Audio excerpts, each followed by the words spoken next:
shots ring from the woods. Take on 45. Life is good. She's wherever any problem should. It's kind of building.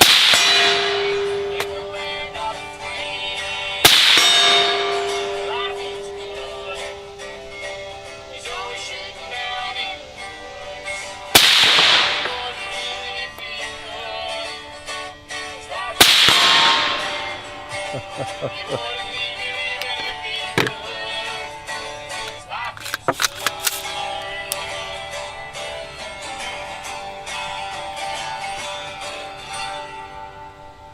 Yes, Hickok 45, your internet shooting companion, coming to you from the beautiful hills of Tennessee. Tennessee, the home of Alvin York and Dolly Parton. Yes, what a contrast. And here we are, and here you are, out here in the heat and the ticks, and again, although not quite as warm as it has been. And here I am with my good old LWRC Six8 A5 Spec 2. SPCII. Haven't shot it for a while. It's another one of those I've been moving around and planning to fire and have not, so I got it out today regardless. I ripped off that prism sight, like I told you, those of you keep up. I had it on here, that new prism sight, and liked it, and then I needed a sight and went through that business with one of my what's the company that wouldn't work, and Aim Point, and it wasn't batteries, it's just the sight was bad after 3 batteries, and so I ended up short of sight, so I had ripped it off of here, and so I don't have it on here today. I'm going to put it back on, take it off the folding carbine, because that's due to send that back. We've shot that quite a lot, and I just wasn't in the mood to get it out and sight this in again today. I just wanted to shoot it. And the metallic sights, the metal sights, the plastic sights, the iron sights, they're pretty much on. So didn't mess them up by taking off that scope. Pretty cool, huh? Brilliant, brilliant, brilliant. This is 6.8 caliber, yeah, 6.8 SPCII. And I still like that caliber. I really like this rifle. So, you know, I mean, I know there's certain calibers, there must be 1,000 calibers that you can get ARs in right now, and various 6.8, 6.5, 6mm, just everything is out there. 5.56 even, I've heard. And whatever somebody has and likes is always the very best, right? So every new caliber especially is the wonder caliber, the answer to all of our woes, all of our caliber woes, all of our cartridge woes. It will be the perfect round or the perfect firearm. And that's always coming down the pike, isn't it? So, but generally speaking, a bullet that has enough velocity, you can hit most of what you're aiming at out there at 50, 100, couple hundred yards maybe. Will probably do the job, right? Just depends. If you're hunting rhinos or elephants or a Bigfoot, a little different matter perhaps. But by and large, we obsess about that a little too much. Yeah, we do. Handguns, rifles, or anything. But this LWRC, boy, this is a beautiful gun, this A5. And we've done pretty much around the videos with it. I think about everything we normally do.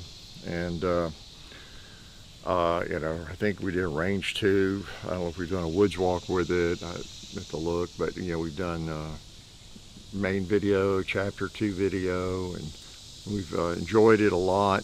And hopefully, well, we've shared it with you. Hopefully you've enjoyed this rifle, and I like it. You know, we may do some more things with it. Suppress, I finally got the flash hider off so I could put a suppressor on it. Yeah, without destroying the rifle. So yeah, that's cool. I'm gonna put that prism scope sight back on it. So that gives us an excuse to do another video with it, right? Yeah, pretty cool. Got another gun out here today. Appreciate their help.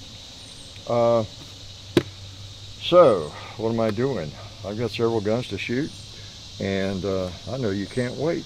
Oh, and I probably met a lot of you, right, yesterday at Bud's in Sevierville. So it was great to meet you, I'm sure, right, because I'm earlier this week, because I'm going to go over there, and I'll be back when you're seeing this. I'll be back home from Bud. So I'm sure it was great to meet all of you. Yeah, because it just always is. I appreciate you coming out. I'll talk about that next week with a little more authority, because I will actually know whether anybody showed up or not. Okay. So when I told you about Bud's in Lexington, we had a lot of people show up. It was great, and enjoyed meeting everybody up there. And I'm sure I enjoyed yesterday in Sevierville. What else?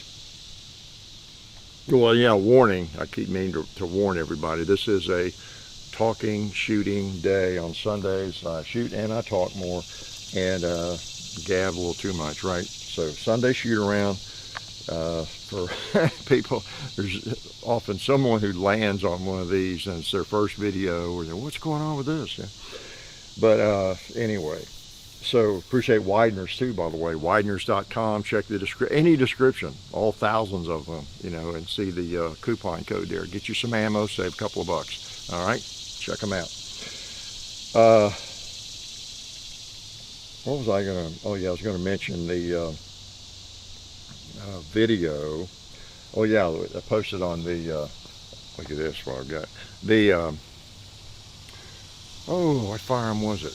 Well, it was the lever guns in the military. Yeah, that's something I've been meaning to do, or at least do an FAQ. So we did a little bit longer video, not a very long video on that, because that is one of the most common questions we ever get, you know. And of course, I think I said and stated the purpose there. The main point was that generally, you know, the military does not swarm to lever guns. You know, that's the thing. They're not widespread use. Think about all the firearms that the United States military has used in terms of long guns, and there's hardly a lever gun in the mix. You know, you know, the Winchester Model 95, a little bit. I don't think it was ever officially adopted, you know, but you know, it's just kind of odd, isn't it? It perplexes a lot of people, you know, around the world.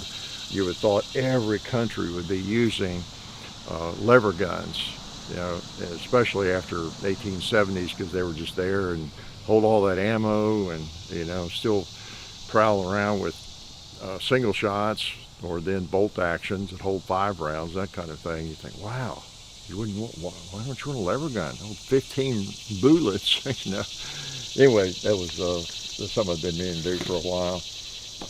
So yeah, it was funny when I posted that too. It just so happened, I don't know, I posted one morning this week and was scanning comments, and I was right away.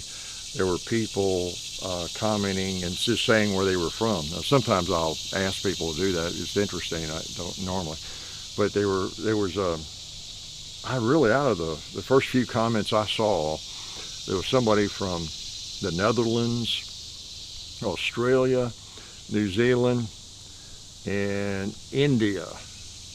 Now that's just the people that said, you know, where they were from, and it's just, I forget that. Just the fact that I'm out here in the woods on my place, that there are people far, far away watching. Yeah, further than I could walk today or drive to or shoot a bullet to. Yeah, pretty far away, kind of on the other side of the planet. It's a weird world we live in, isn't it? You know, I mean, I can come out here and do some shooting and yakking, and there are people in countries all over the world watching, listening, and I tend to forget that. Probably a good thing, right? It's just, it would have been hard to do this in 1850, you know? It would have been tough to do it. The internet was so slow back then, and there were still people not connected. Yeah, a lot of them were still on dial-up in 1850. So, weird world we live in, but again, that's one of the cool things. There's a lot of negatives, right, to the internet and social media. We talk about them. You know it. You talk about it. A lot of really negative stuff. We might be better off without it. Yeah, you know, all totaled. But there are some cool things about it. Yeah, I can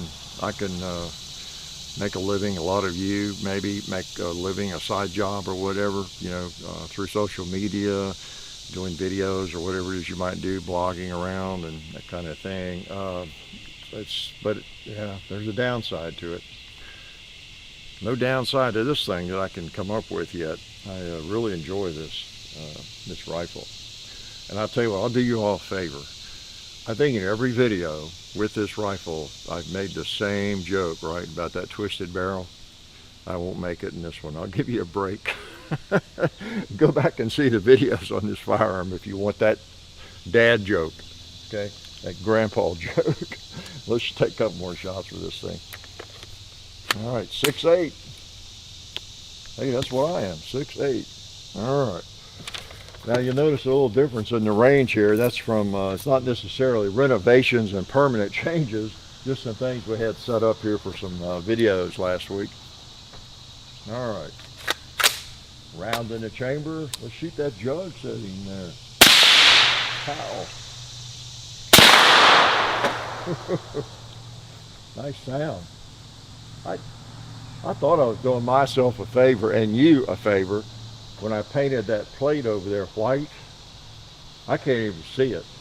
You know, there was a small red plate over there. It's one it's kind of straight down from the gong, but not really straight down, and to the right a little bit, to the left of the big tree. And then there's one to the right of the big tree. And the one to the right actually shows up better, and it's still red. I thought white would help. It sort of helped the buffalo back up there in the shade. I don't know. I really almost cannot see that thing.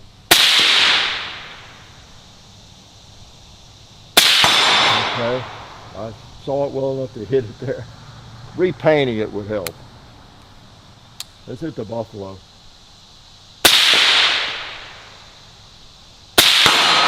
Okay, need to hold up on it a little bit. Not over it. Yeah, right there. Right there. That's what I need to do. I painted those down in the hole white. I got them covered up today, but let's shoot one that's coughing down there. Nice. Nice, nice. How about let's blow up a 2-liter right here in front of us. Oh, he came back at me. You notice that? He's about 6 or 8 feet this side of the post. Okay? I always like to point that out. When something is full of water, yeah, the reaction is interesting, put it that way. Okay? Bowling pin down there. Knocked him off. I could tell that was the last round. Nice rifle. Really. Now this one, I just put the sight on. Just did. Like less than an hour ago. I got the one of the criticisms of the new Python, 2020 Python, and the Anaconda, the new Anaconda, which is a 2021 Anaconda, I think it's called. This one is the rear sight. It doesn't seem stable and not as play in it. And a friend of mine got the new Python, really likes the Python, but he hates that rear sight. And I noticed the same things he was complaining about with this, because it's the same sight. And so I don't know where I found out. Maybe one of you all told me that Wilson Combat made replacement sights for it. And I went on, man, not long after I bought this thing, looking there, and they were out of stock and whatever. And I don't know, I checked again maybe a month ago or so, and they seemed to have them in stock, so I ordered one. And it came today. All right, I put it on today, but I don't know, I got it screwed all the way down. I brung a screwdriver over here. You English teachers, I brung one, and so we'll see. I'll take a few shots and see where it hits. If I need to, I hope I don't have to raise it too much. I didn't change out the front sight. Front sight's fine, and I'm assuming it's coordinated height-wise. I don't think you have to replace the front sight, so I didn't do that.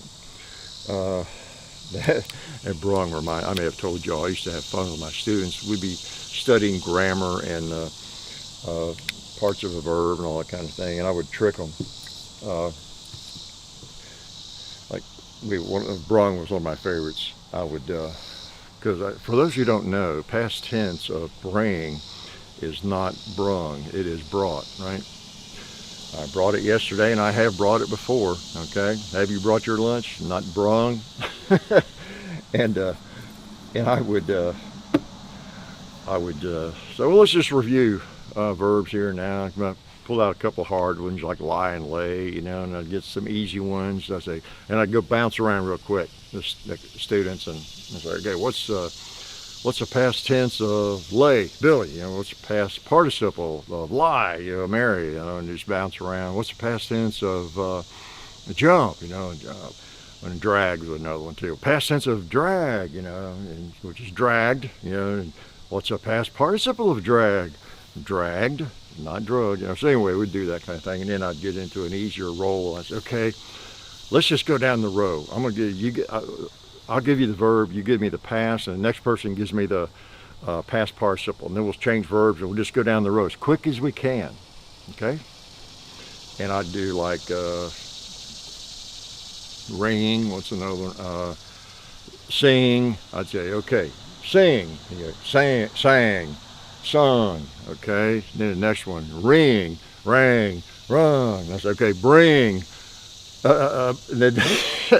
And it is amazing. Most of them would say, I would set them up with about 3 verbs where the past tense or past participle was brung or rung or something. And then I'd switch to bring real quick. And it was just, and of course I would plan it, and I would try to catch a particularly good student and someone who's fun to pick on besides, you know, and someone who needs to be picked on a little bit, who's maybe a little big for the britches. They've got a 4.0 average, you know.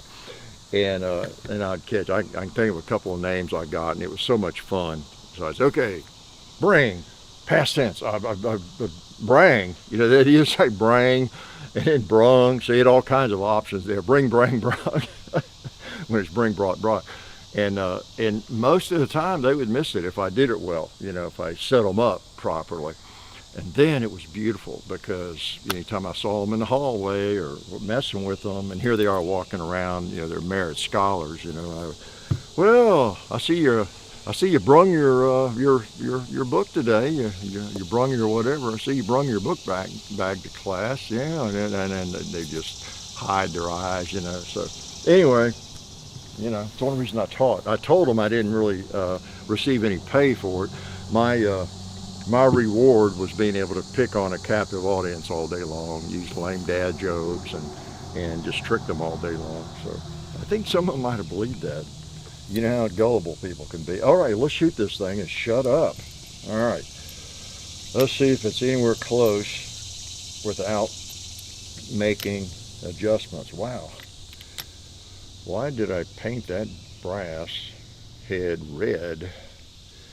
I don't know what that was back several, I don't know why I did that. It was a long time ago. Or maybe I didn't. Maybe I just picked that up somewhere on the range. All right. Now this is not scientific, but I can start getting an idea. And this is kind of the way I do it. I just, like I said last week, I think, I pick out some steel hadn't been shot, and we'll see how far off it might be. I'm going to try to put one kind of in the middle. I'm going to hold in the middle of that round disc there. I guess all the discs are round, right? I might have pulled that a little bit. Okay, now I'm just going to hold on that hit. I don't have to, figure out the geometry and whether or not I'm in the middle of it. I've got a target now right there. I've got a hit. I'll focus right on it. I'm not trying to shoot a good group. I just want to see if it hits close to that.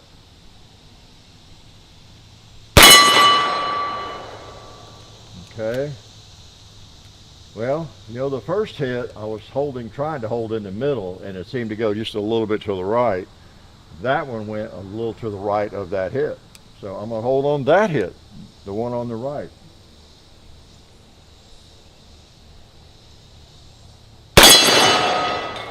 Okay, that went a little further to the right. So what can you conclude from that, boys and girls? Well, either I'm just throwing them all over the place. If I'm getting a good hold and a good let off, a good trigger break, I'm not flinching in some direction, jerking the trigger, it looks like at this point, the elevation might not be too bad at all, too far off, and that's what I was most concerned about. But it appears to be shooting just a bit to the right. Now that's not all that far. If I was shooting at a Grizz coming at me and he was right there, I would probably still hit him, you know, about as well as I needed to, not necessarily. And but you go on out further. If I shot at the gong, and it is, if that is correct, I kind of think it might be, because that's 3 examples, and I was trying to, you know, get a good trigger break. Am I recording? You know, to make sure I'm not talking to myself. Okay, that gives me an idea. So, so I need to adjust that a little bit. And since it's going to the right, I need to push that rear sight to the right, right? No, to the left, just a hair. And I'm not sure which way that would be turning it. Let's see, it might tell me on here. No, but so I'll just look at it. And I can see it's very, very flush. So my guess is to move it to the left. I probably want to counterclockwise some clicks.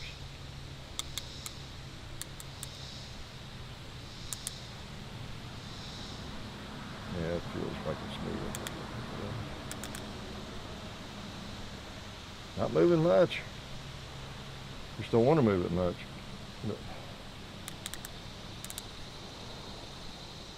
Yeah, yeah, it's going to the left. Okay.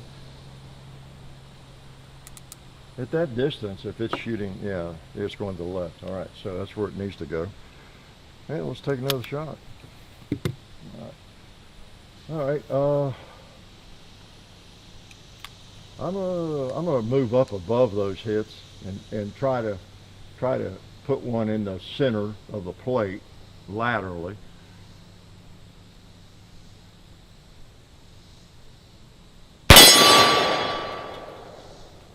Okay, looks a little better. Now I'm going to hold right on that hit. All right, I believe that's empty, isn't it? Maybe not. I'm going to shoot for the bottom, 6 o'clock. That was me. Okay, might have gotten it pretty close. Close enough for government work, right? And that's all there is to it. Okay, I mean, that's all there is to getting started and getting your sights adjusted. I mean, getting started and how you do it. Now, you need to shoot a lot if you're going to hunt with this thing. And I think the elevation may not be too far off. I'll take a shot or 2 across the hill and get her in better shape. Yep. What else do you want to hear about? Anything? I saw in on the news at a school in California that they were changing the mascot name. Let's see, what was their mascot? Yeah, the Minutemen. Hopefully everybody knows what the Minutemen refers to.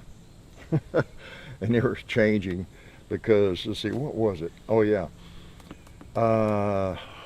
Is either one of the administrators or a teacher, I don't think it was a student, they had who said, we don't even know who the Minutemen are, you know. And, you know, like, duh, we don't even know who the Minutemen are. So, you know, they're changing it to the Bears or something like that, their mascot, because they don't know who are the Minutemen, you know. Whew. Okay. That tells you where we are, you know, in this country, doesn't it? I mean, and that's not a crime, not knowing who the Minutemen are. When I was 10, or 12 or whatever age, I might not have been able to tell you a lot about it. I don't know. That's not the crime.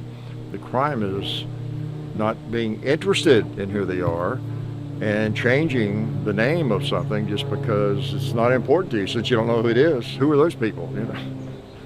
Wow. Oh, how'd this country get started? Who cares? Yeah. As long as I get my freebies, who cares? All right, let's try the gong with this thing.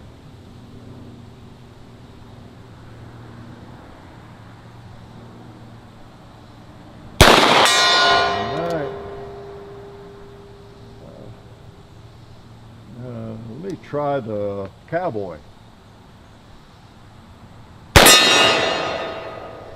Yeah, I felt like I pulled left on that one.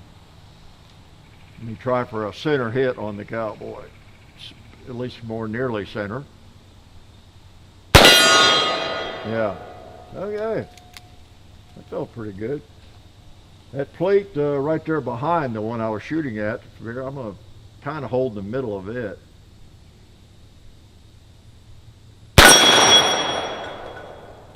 Okay, try that again. I'm holding the middle of it. Yeah, low. That was me. Let me try it. Let me try the pig down there. Boom. Yeah, right in the kill zone. Okay. I think it's very close. That's all it took to get it very close. I'll try a warmer factory round, jacketed. The only thing is it might print a little low, just a hair. I might want to raise the sight just a little bit.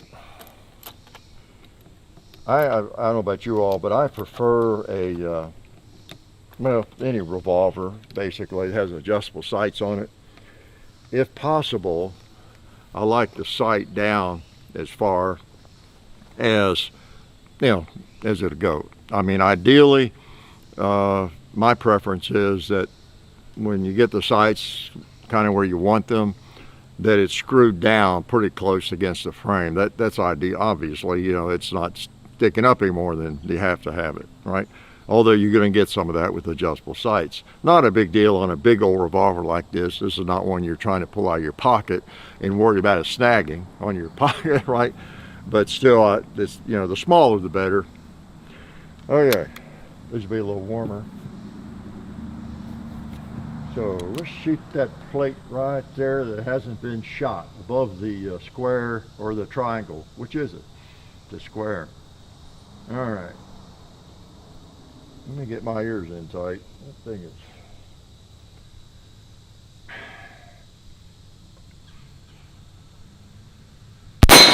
Boom! Ah, pretty center. Let's try the gong.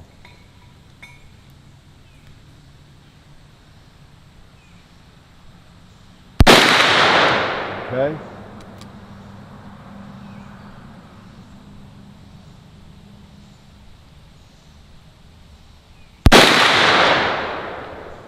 All right, I was holding on the bottom of it and I pretty much knew it was gonna go low.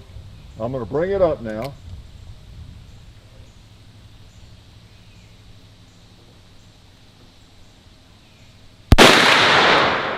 Wow.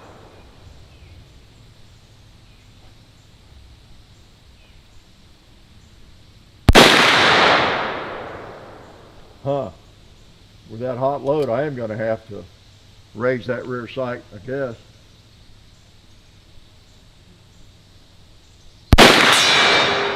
Okay, that got it. Yeah. Again, no charge for this information.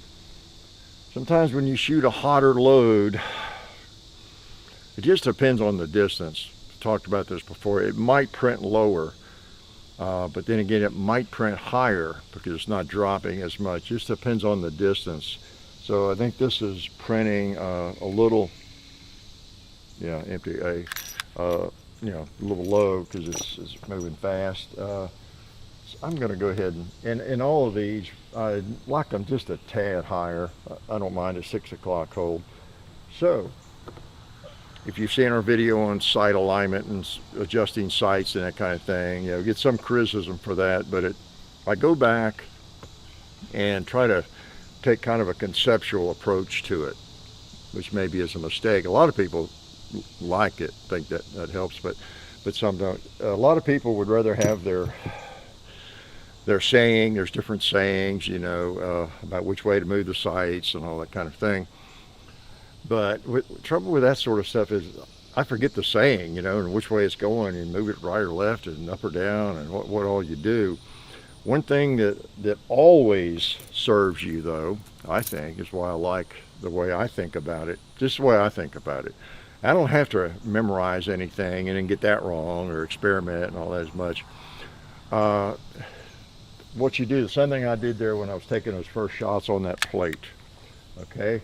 I took a shot, and each time I noticed it was going to the right. And after I did that 3 or 4 times, okay, I believed it because I was getting pretty good trigger breaks. So I just pull it back up and remind myself, okay, what I want is if I were holding right in the middle of that plate and it's going to the right, where would I have to move the sights in order to align my sights with the hits, where the bullet's hitting?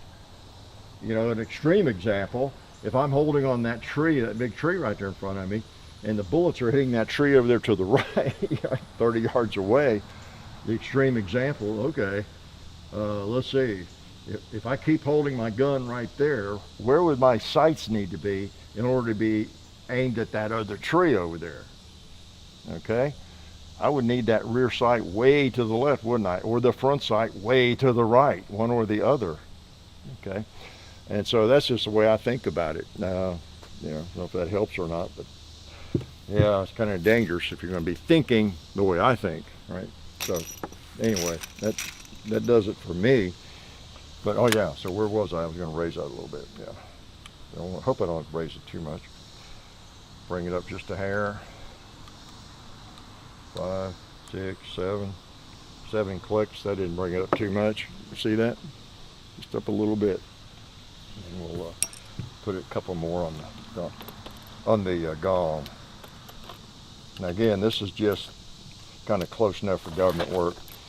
People who really know guns and are really into precision shooting and want to get things done the right way, they get on a bench, sandbags, get that handgun or rifle locked in and some paper out there, and they really, beyond any shadow of a doubt, get that handgun or that firearm on target, right? All right, let's try the gong again.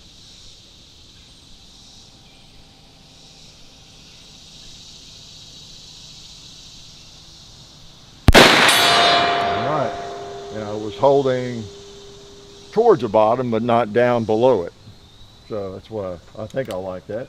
I'm gonna go with this plate here that I have one hit on it in the middle.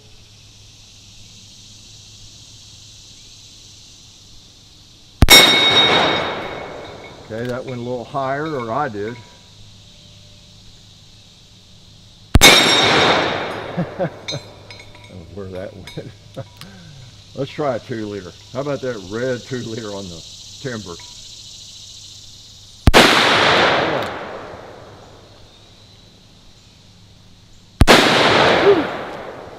Yeah, those are hot. They'll make you flinch. Pretty cool. All right, in the ballpark. That's good. Now, as I shoot more, I'll tweak it. Yeah, depending on. See, a lot of it depends on the round you're shooting. I tend to shoot more of my personal hand loads, so that's where I need to make sure I like where it puts that. But yeah, with a handgun, metal sights, you know, not a lot of difference. So I like the sights. They're real solid. There's no play on them. I'm not paid by Wilson Combat. I bought the sights, ordered them online. And was glad to get them, find out that somebody made sights for this thing, replacement sights. They make a front sight replacement too. And it's the same sight that the Python uses. So if you've got a 2020 Python, something maybe worth looking at if you're not happy with your sights. So cool, really solid. Nice sight picture. Okay, pretty cool. Good old Python. I've shown you all the grips, haven't I? At those pretty grips for it. Anaconda. This is the Anaconda. This is not a Python. Just that some of the things interchange, like grips and sights, that kind of thing. All right, this is a 44 Magnum. I didn't say that.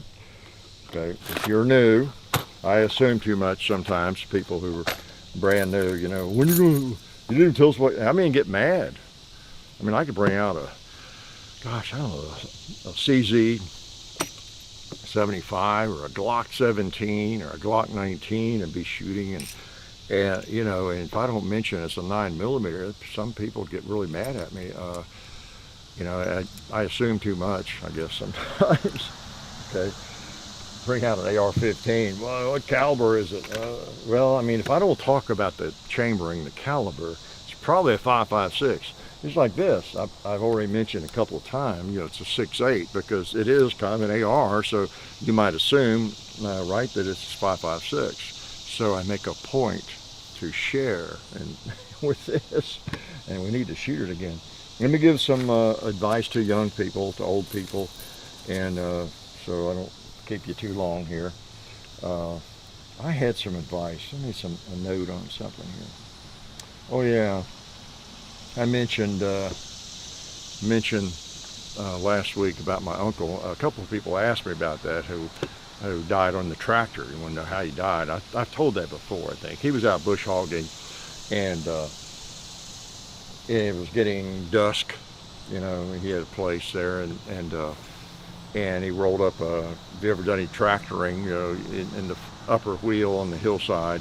Went up a little sapling tree and he flipped over, you know, and the tractor flipped over on him and, you know, killed him. There's a big tractor too, I think with tricycle wheels, front wheels, and it was an article in the paper about it. I remember I was like 15 or something, about how his dog was sitting there by him, you know, when they found him and all that kind of thing. It was a human interest story, and to people who didn't necessarily know him or anything, but he was the gun collector and shooter that I got the bug from, probably, and at an early age. And but it got me thinking too, you know, how we, as far as advice, philosophy, or whatever, how we are a part, as John Donne said, we are a part of, what was the line? That wasn't John Donne, was that Tennyson? We are a part of everybody we've met. Either way, whoever said it. I think I said it, or you said it. We are a part of all of our experiences. We're a part of everybody we've met, you know? And again, ties into who you hang out with is important. And some people, they're obviously a part of all they've met because they hang out with the wrong people. It's obvious, right? But anyway, we are a part of all we met, and all of our experiences make us who we are.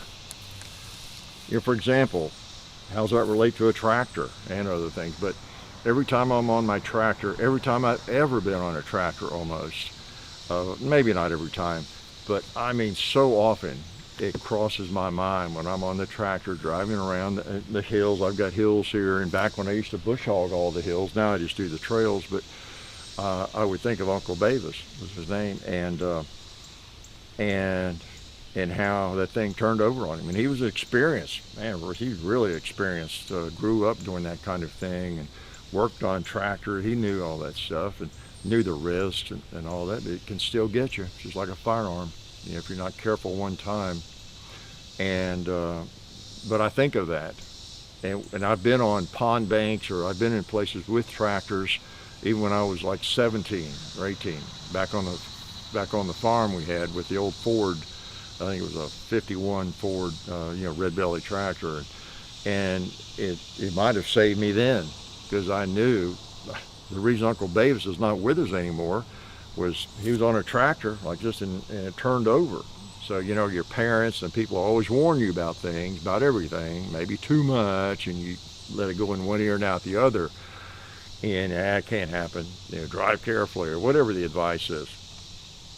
But it happens. Yeah, it happened. It changed our family to some extent. You know, it happened to him, and so that was real. You know, Uncle Davis was no longer with us. Couldn't go over to his place and shoot and visit, you know, because he did turn over on a tractor. And here I am driving a tractor, you know, as a teenager, and then here for the last 35 years, bush hogging and driving around, and occasionally I'd gotten into some tricky position. I did the other day. I was down in the woods trying to get into an area. There's a tree had fallen, and so I was going to get off that trail and up around, and I got into a weird position, and it was trying to roll back on me, and crazy things can happen. And I always think of that. And so, point is, maybe I'm alive because of that. You're a part of every experience that you've experienced, you know about, you've heard about. You know, all that is in the mix. It's part of the recipe, and it has made me maybe a little more cautious and careful about that. And it's not just that; it's just anything. You know, everything. I read something not long ago about how we shouldn't be too hard on ourselves about some of our past, where we just know we were a schmo. You know, we are ashamed of our behavior. We did something, we said something we shouldn't have said, or we had some kind of experience that was beneath us. We shouldn't have done that. Shouldn't have said that. We shouldn't, whatever it was. And I, you know, like everybody, I got things like that. I can think back 4 or 5 things in my life that I shouldn't have done that, or should have handled that differently. You know. But the point this writer was making was that that's not necessarily a bad thing in the long run, because it makes you who you are. The fact that you look back on that and you learn from that, and it calls you maybe to treat people differently after that and live your life differently. And so it's easy to be really hard on ourselves, and I am sometimes, but you know, I try to remember that it makes me, everything I've done, everything I've lived is resulted in the weird human that I am today. Okay, and the reason I think about things, or the fact that we do regret things, you know, that in and of itself, you know, tells us something, and it probably leads to more intelligent behavior and better decisions. I don't know, just something to think about. Anyway, we really are a part of everything we've done, everybody we've met. I could write a book on that. People I have met that have changed me in a lot of ways. I worked with, family, and just different things, you know. So remember that. Hang out with the right people, okay? And take note of the experiences you have, okay? Learn from it. Learn from your idiocy, because sometimes we learn more from our mistakes, right? That's why I learn so much. I made more mistakes than you, than most people probably. Okay, let's shoot this thing. All right, 6.8. Have you all? Let's get a pretty bullet here, just in case you're brand new to the world. And also, I don't think I've thanked Alabama Holster. Appreciate their support of the channel. Look what I have in my pocket. An Alabama holster. I almost always have one with me on my belt or in my pocket, and they make great concealment holsters. And I know a lot of you have checked them out, so make sure the rest of you do, okay? Sometimes Kydex is not the best thing for, you know, like I wouldn't buy a Kydex holster for one of my primo Colt single action Army revolvers, probably. But most of the firearms I have, they're perfect. They're perfect. Appreciate their support. So there it is. You can't tell a lot without comparison, but you know, look up the videos. Okay, we've got several videos. I'll get that. Several videos on this particular firearm, and you know, it's an interesting cartridge. You get a little more punch than 5.56 on both ends, but not much. Not much on your shoulder, of course. And you know, nice firearm. That's still pretty popular, I think, as I understand, for like hog hunters and different people, hunters. This is one. It's one of the cartridges. There's a bunch of chamberings, right, for these types of rifles. But you know, for a lot of hunting, this would be a pretty good cartridge. Better probably than 5.56, although that will work for a lot of applications. Some states, I think it's not legal maybe, but a lot of them it is. All right, this is an ambi gun. See that? Ambi. That means ambidextrous, okay? You folks in Kentucky, that's what ambi stands for. Well, I still can't see that white plate. I don't think. Maybe I can. There it is. See that gong and see that buffalo. Yeah. I can see that green 2-liter right there.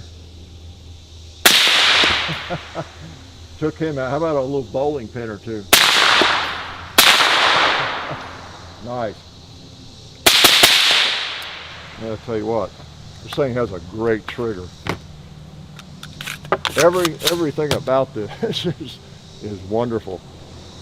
It's wonderful.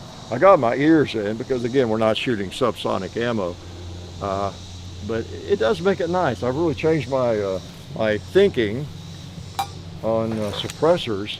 Used to think, well, why bother if it's not subsonic ammo? But it really does reduce that that sound, the signature when you're out shooting. You leave your ears in. You got some ears anyway. You just put them. You don't have to worry about sticking your ears in tight or about it damaging your ears, even if you got earplugs, all this kind of thing. Or if you just happen to not have them in one time, it's just you know, you want them in, but it's just a lot nicer, a lot quieter. Yeah. Not quiet, but more quiet. Okay. All right. I've had a good time. Lots of I've learned a little bit about my sights on the LWRC. They're still on, but I want to get that. I think that's where I want to put the prism sight. Well, I can buy another one, you know, but I think I'm going to put that one back on here, and then I may get another prism sight. I want to get one with a different reticle. See if there's a reticle I like better for moving around when we review a different rifle, carbine, or something. Okay. Maybe I'll put one on this, you think? Nah, just keep that thing beautiful the way it is. Yep, Anaconda, big snake. So, probably some genius I didn't share with you, but that's okay. You can do without some of my genius, right? So don't forget, oh yeah, the meet and greet still in Kentucky on the 23rd of this month. If you live anywhere in Kentucky or anywhere in the United States, and you have not made by that time either of the other buds meet and greets, you know, Lexington or Sevierville, Tennessee, you still have an opportunity, right, to shake the hand of the genius, right, at the Greenville, Kentucky, right, at Uncle Lee's on the 23rd of September, 11 o'clock.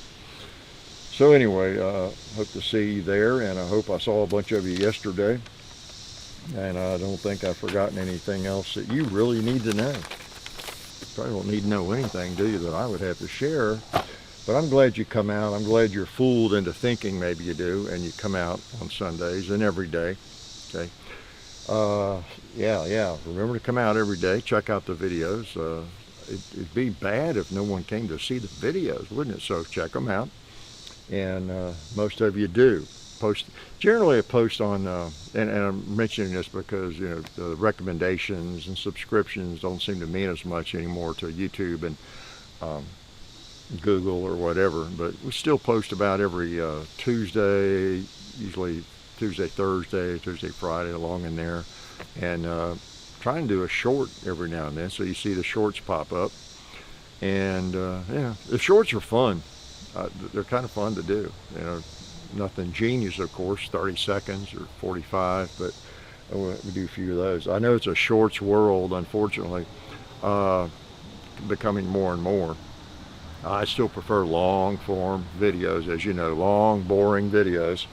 That's what I prefer doing. Shorts are okay, they're kind of fun, and I think some people find us through those. That's the main reason, you know, for doing those. But and they're simple enough to do. We have a firearm out, and it's kind of a why not, although we forget to do it. So 6.8 and 44 Magnum, and I didn't shoot the target. You know what I should do? Let's put a bullet in here, and let's really check the sights, okay? Before I let you go, let's really check those sights. I have to remind myself. Colt turns clockwise. Okay. All right, this is the ultimate test for the sights. All right, got some red. Sights are on. Sights are on, not a problem. All right, glad you came out. I'll see you next Sunday right here in the woods. Life is good.